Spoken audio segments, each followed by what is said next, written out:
اور میں کہوں گا کہ اس کی پہل ہمیشہ خداوند کرتا ہے۔ مثال کے طور پر زکریا 12 میں یہ لکھا ہے کہ اور میں داؤد کے گھرانے اور یروشلم کے باشندوں پر فضل اور مناجات کی روح نازل کروں گا۔ یہاں خداوند نے ان پر رحم کیا تاکہ اس کے لوگ توبہ کر کے اس کے پاس واپس لوٹیں، اور میں یہ بھی کہوں گا کہ اس کی پہل ہمیشہ خداوند کرتا ہے، اور وہ ہمیشہ سب سے پہلے یہ قدم اٹھاتا ہے تاکہ انسان کو بحال کرے۔ خدا ہمیشہ حکم کرتا ہے کہ انسان اس کے ساتھ رشتہ بحال کرے۔ اگر انسان پچھتائے اور توبہ کرے تو خداوند بھی اپنے پاس لوٹنے والوں کو قبول کرتا جی ہے۔ بالکل، میں کہوں گا کہ خدا ہمیشہ پہل کرتا ہے، لیکن لوگ اس کے کام کو ہمیشہ رد کرتے ہیں، جو اچھا نہیں۔ توبہ کریں اور کہ میں واپس آتا ہوں، مجھے بحال کر، تو پہل کرنے والا خدا ہے۔ جی بھائی یوسف، میں چند آیات پڑھ کر آپ سے سوال کروں گا۔ لکھا ہے، اے اسرائیل کے چوپان، تو جو گلہ کی مانند یوسف کو لے چلتا ہے، کان لگا، تو جو کروبیوں پر بیٹھا ہے، جلوہ گر ہو۔ افرایم و بنیامین اور منسی کے سامنے اپنی قوت کو بیدار کر اور ہمیں بچانے کو آ۔ اے خدا، ہم کو بحال کر اور اپنا چہرہ چمکا تو ہم بچ جائیں گے۔ بھائی یوسف، یہاں پر آصف نے خداوند کو چوپان کہا، یوسف کا سردار، اور کہا جو کروبیوں پر بیٹھا ہے۔ سب سے پہلے آپ ہمیں کروبیوں پر بیٹھا ہے کہ معنی بتائیے، اور اس نے افرایم اور بنیامین اور منسی کو کیوں چنا اور کہا ان کے سامنے اپنی قوت کو بیدار کر؟ جب ہم خیمہ اجتماع کو دیکھیں تو یہ خدا کے قیام کی علامت ہے۔ خدا پاک ترین مقام میں کروبیوں پر بیٹھا ہے۔ یقیناً یہ علامتی اور تشبیہی بات ہے، کیونکہ خدا کسی کرسی یا پھر تخت پر نہیں بیٹھتا، بلکہ وہ کل آسمان اور زمین میں موجود ہے۔ لیکن یہ محض تشبیہاتی اور علامتی تصویر ہے۔ عہد کے صندوق پر 2 کروبی تھے، وہ رحم کے تخت سے ڈھکا ہوا تھا۔ خدا کروبیوں کے اوپر بیٹھتا ہے۔ یہاں یہی تصویر پیش ہوئی اور یہ بتایا کہ در حقیقت خدا ہی سب چیزوں پر قابض ہے۔ بھائی یوسف، میں نے آپ سے یہ بھی پوچھا تھا کہ اس نے افرایم اور بنیامین اور منسی کو کیوں چنا؟ ہمیں خاص طور پر یہ بتائیے کہ انہی کا ذکر کیوں ہے؟ جب عہد کے صندوق کو لے جایا جاتا تو ہم گنتی کی کتاب میں پڑھ سکتے ہیں کہ یہ 3 قبیلے بالکل اس کے پیچھے ہوتے تھے۔ پہلا ہے افرایم، بنیامین اور منسی۔ گنتی 10 میں یہ واضح طور پر لکھا ہے، اور یہ تینوں قبیلے عہد کے صندوق کے پیچھے ہوا کرتے تھے۔ لوگوں کے سفر کے دوران 6 قبیلے اس کے آگے اور 6 قبیلے اس کے پیچھے ہوتے تھے، اور 3 قبیلے بالکل عہد کے صندوق کے پیچھے ہوتے تھے۔ اس میں افرایم اور بنیامین اور منسی تھے۔ بھائی یوسف، 4 آیت سے 7ویں آیت میں بیان ہے کہ خدا اپنے لوگوں سے غصہ ہے، پر 8ویں آیت میں لوگوں نے یہ بیان کیا ہے تو مصر سے ایک طاق لایا۔ یہاں اس نے بنی اسرائیل کو ایک طاق کیوں کہا؟ اس میں خدا کی سازگاری ہے، اور لکھا ہے کہ تو مصر سے ایک طاق لایا، تو نے قوموں کو خارج کر کے اسے لگایا۔ اور یسایہ 5 میں لکھا ہے، میرے محبوب کا طاقستان ایک زرخیز پہاڑ پر ہے، اور اس نے اسے کھودا اور اسے پتھر نکال پھینکے۔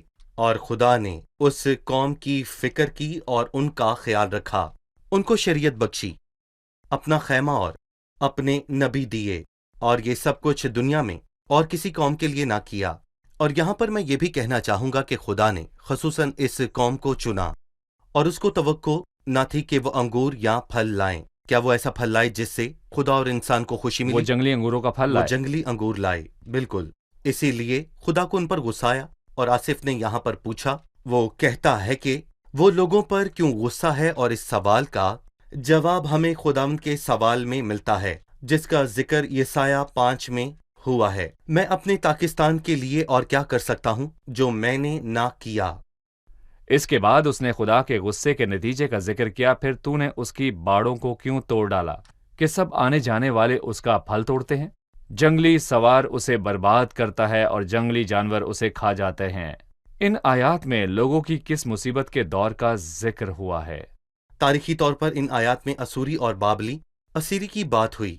اس نے جنگلی سوار اور جنگلی جانور کی بات کی، یعنی کہ اسوریوں کا اسیر ہونا، اور پھر اس کے 150 سال کے بعد بابلی اسیری کا ہونا۔ یہ نبوتی طور پر اس حیوان اور جھوٹے نبی کی بات ہے۔ 2 تہائی بدکار لوگ جو ایمانداروں کے آسمان پر اٹھائے جانے کے بعد ظاہر ہوں گے، اور حیوان اور جھوٹا نبی سب سے پہلے زندہ آگ کی جھیل میں پھینکے جائیں گے، ابلیس سے بھی پہلے، اور یہ مکاشفہ کی کتاب میں لکھا ہے۔ اس نے بنی اسرائیل کو ایک طاق کہا اور اس کو شاخ کہا۔ 15ویں آیت ہے، لشکروں کے خدا ہم تیری منت کرتے ہیں، پھر متوجہ ہو، آسمان پر سے نگاہ کر اور دیکھ، اور اس طاق کی نگہبانی فرما، اور اس پودے کی بھی جسے تیرے دہنے ہاتھ نے لگایا ہے، اور اس شاخ کو جسے تو نے اپنے لیے مضبوط کیا ہے۔ اسرائیل کو ایک شاخ یا ایک بیٹا کیوں کہا؟ جب خدا نے موسیٰ کو فرعون کے پاس بھیجا تو اس نے کہا، خداوند یوں فرماتا ہے کہ اسرائیل میرا بیٹا بلکہ میرا پلوٹا ہے، میرے بیٹے کو جانے دے تاکہ وہ میری عبادت کرے۔ تو نے اب تک اسے جانے دینے سے انکار کیا ہے، سو دیکھ میں تیرے بیٹے کو بلکہ تیرے پلوٹوں کو مار ڈالوں گا۔ افسوس، بیٹا امید پر پورا نہیں اترا اور اس طاق پر جنگلی انگور لگے، لیکن میں کہوں گا کہ خدا نے اس کا حل کیا اور اپنے بیٹے کو بھیجا، اور اس نے خود کہا کہ انگور کا حقیقی درخت میں ہوں۔ اور پھر اس کے بعد خدا نے یہ واضح طور پر کہا کہ یہ میرا پیارا بیٹا ہے جس سے میں خوش ہوں۔ اور اسرائیل کی طاق پر جنگلی انگور لگے، پر مسیح نے انسانوں اور اپنے خدا کو خوش کیا۔ اور یہاں پر میں یہ کہوں گا کہ یسوع مسیح خدا کا پیارا بیٹا ہے جس سے وہ خوش ہے۔ 17ویں آیت ہے، تیرا ہاتھ تیری دہنی طرف کے انسان پر ہو، اس ابن آدم پر جسے تو نے اپنے لیے مضبوط کیا ہے۔ بھائی یوسف، کیا یہ پلوٹے اسرائیل کی بات ہوئی؟ دیکھیں، میں کہوں گا کہ تیری داہنی طرف کے انسان جسے تو نے اپنے لیے مضبوط کیا، یہ اسرائیل نہیں ہے، بلکہ یہ ایک عظیم شخصیت کے لیے لکھا جسے اس نے شروع میں کہا، اے اسرائیل کے چوپان۔ اسرائیل نہیں بلکہ اسرائیل کے چوپان۔ میں جاننا چاہوں گا کہ یہ الفاظ کس کے لیے ہیں، لیکن وقفے کے بعد ہم یہ سب کچھ جانیں گے۔ ناظرین، ملتے ہیں ایک چھوٹے سے وقفے کے بعد، ہمارے ساتھ رہیے۔ مجھے بچپن سے بائبل مقدس سے محبت تھی، لیکن سن 1980 میں میری آنکھیں کھلی جب میں نے گنتی کے 12ویں باب پر ایک تبصرہ سنا۔ اس وقت سے میرے اندر چاہ پیدا ہوئی کہ میں بائبل کا مطالعہ کروں۔ تب میں خداوند کو نہیں جانتا تھا، پر میں بائبل کو پڑھتا اور اس کا مطالعہ کرتا رہا، اور خداوند نے انہی چیزوں کا استعمال کیا، اور 1985 میں مرکز کے 5ویں باب کو پڑھتے وقت میں نے اپنی زندگی خداوند کو دے دی۔ تب سے مجھے بائبل مقدس سے بہت محبت ہے، میرا ایک بھی دن اس کو پڑھے بغیر نہیں گزرتا۔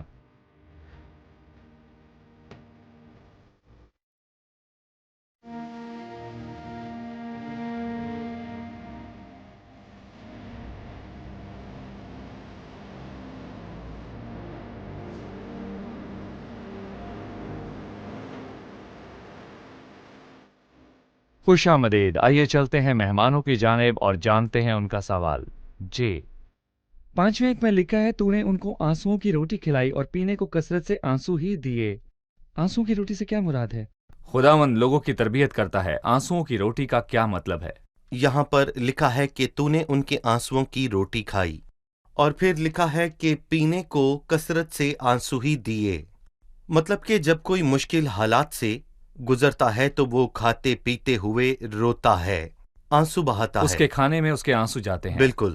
اور اس سے مجھے زبور 102 کی آیت یاد آتی ہے جو کہ یسوع مسیح کے بارے میں ہے، وہ مرد غمناک اور رنج کا آشنا تھا۔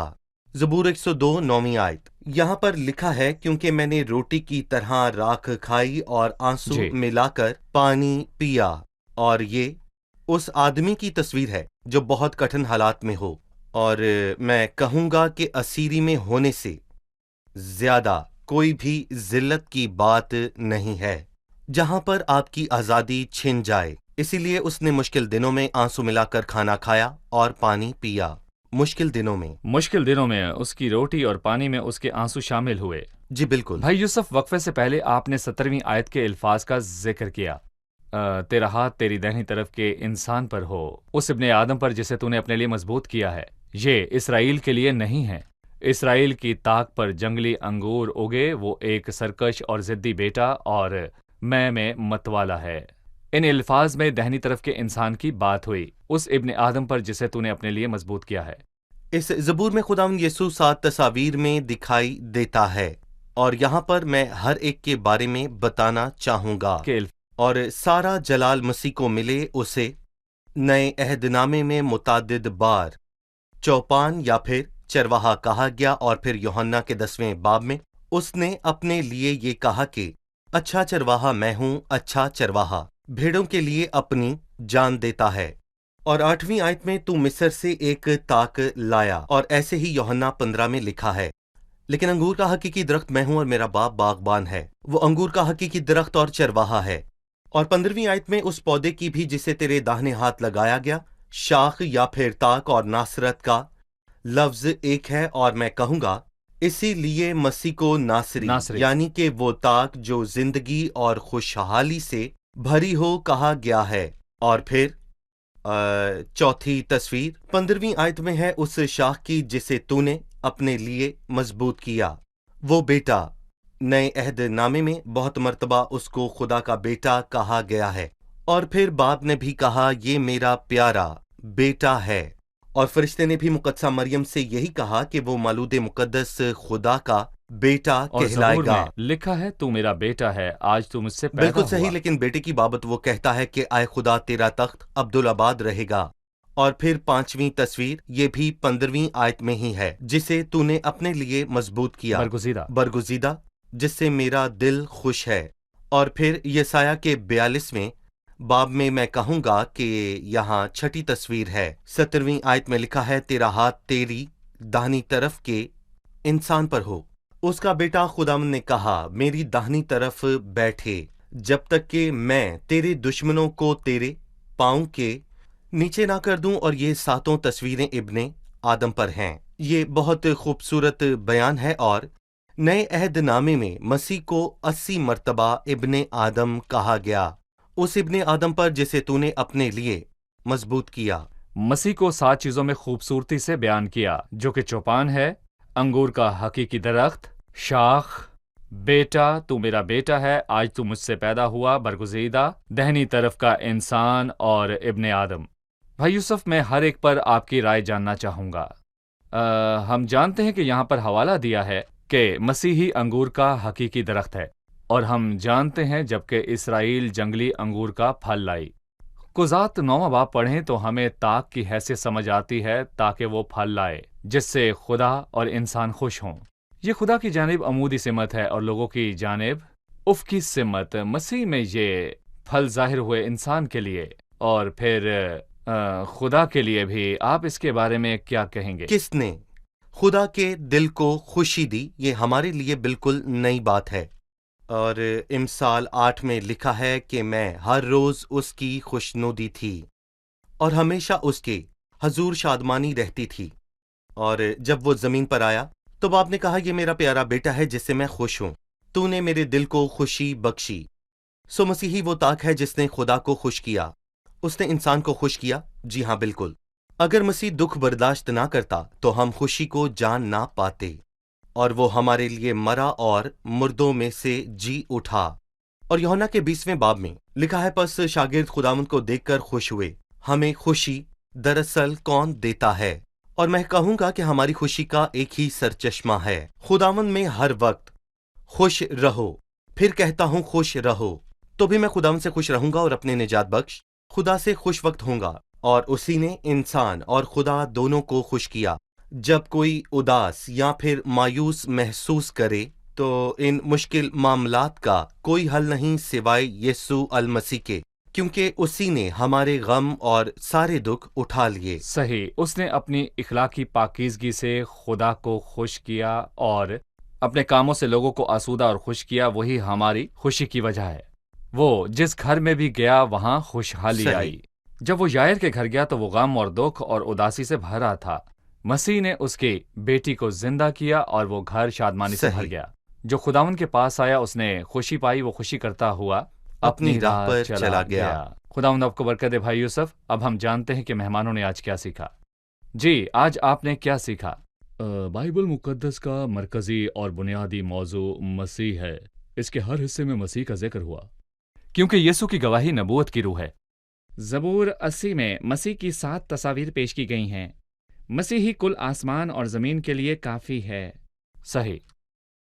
مجھے ان کی فکر رہتی تھی جو خداوند سے دور ہے کہ اس تک کون پہنچ سکتا ہے، لیکن خداوند خود ہی اس میں پہل کرتا ہے اور پہلا قدم اٹھاتا ہے۔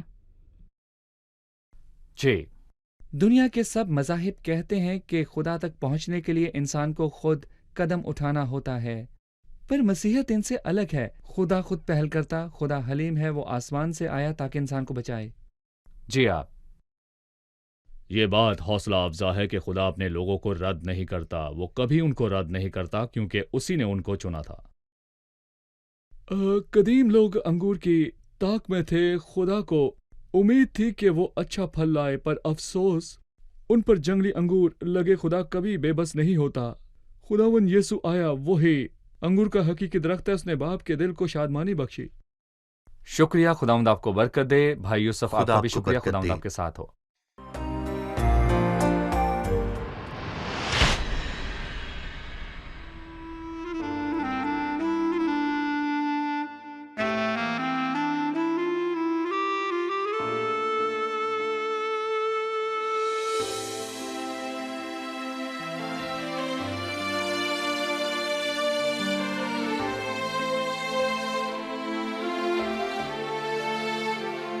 یا ربی